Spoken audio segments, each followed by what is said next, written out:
Landforms of Andhra Pradesh. Physical features. The land is not uniform or flat but takes different shapes and heights. Land raises high to form hills, mountains with steep valleys, rivers is known as relief of a region. Landforms.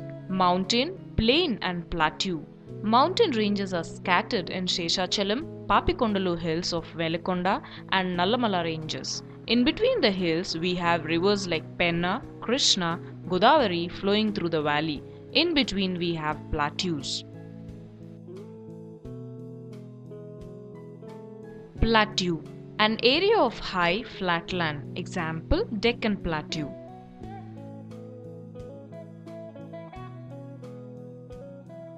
Plain. Area of level land, usually at low elevation and often covered with grasses.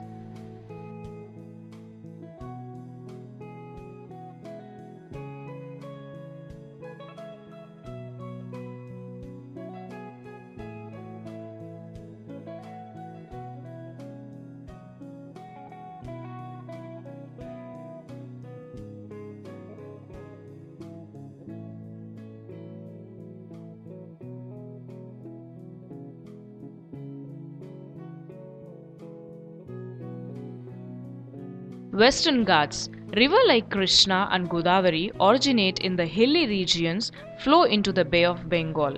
These rivers flow in many places of our state and empty into the sea after forming delta.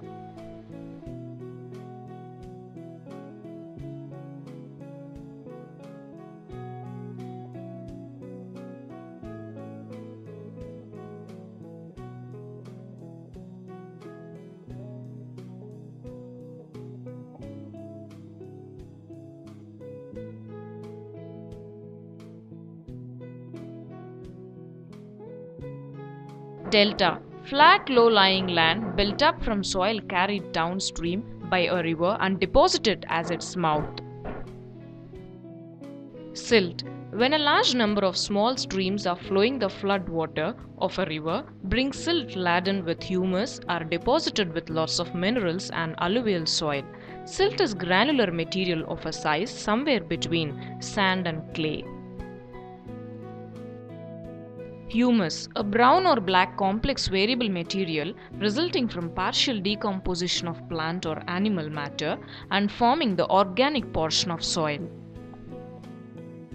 Alluvial soil, a fine-grained fertile soil deposited by water flowing over floodplains or in riverbeds. These soils are very fertile and make the agriculture a successful activity. Soils are mostly fertile. Alluvial black soils deposited by the river are also known as Ondrubhumi. These soils are heavy and high water holding capacity with rich nutrients. Black soils are sticky soils and retain moisture for a long time. In dry season, they tend to crack. Sandy soil. Soil with large particles that drains quickly but holds nutrients poorly. This soil is also known as Isukubhumi if water is available and it is possible to raise 2 or 3 crops.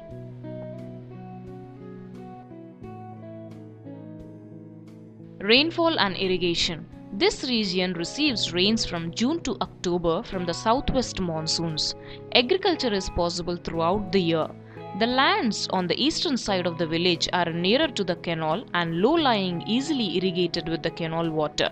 In Krishna, groundwater can be found by digging for only 15 to 25 feet.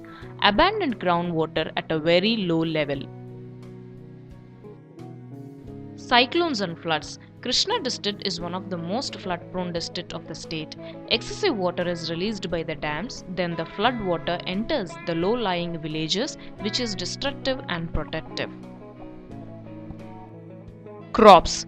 Paddy is extensively cultivated all over the coastal plain in Krishna district. High-yielding varieties are MTU, 2716, Swarna and BPT.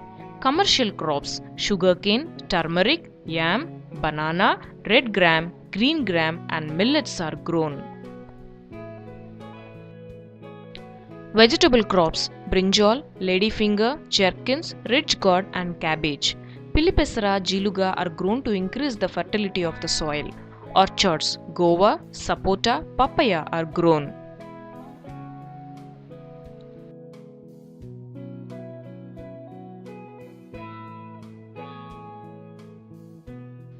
Other activities in a village.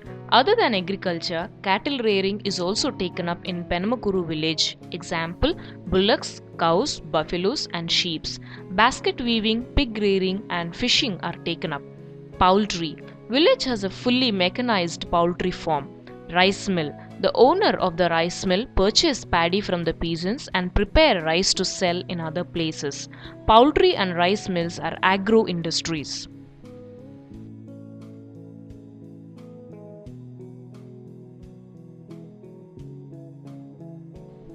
Road transport and markets. The road network in their region is well developed, providing connectivity to many towns and cities. It helps in marketing of the produce. Vegetables and banana are supplied to Raitu Bazar. Most of the people in the village are employed in the village itself. People who studied up to 10th work as electricians, auto drivers or mechanics.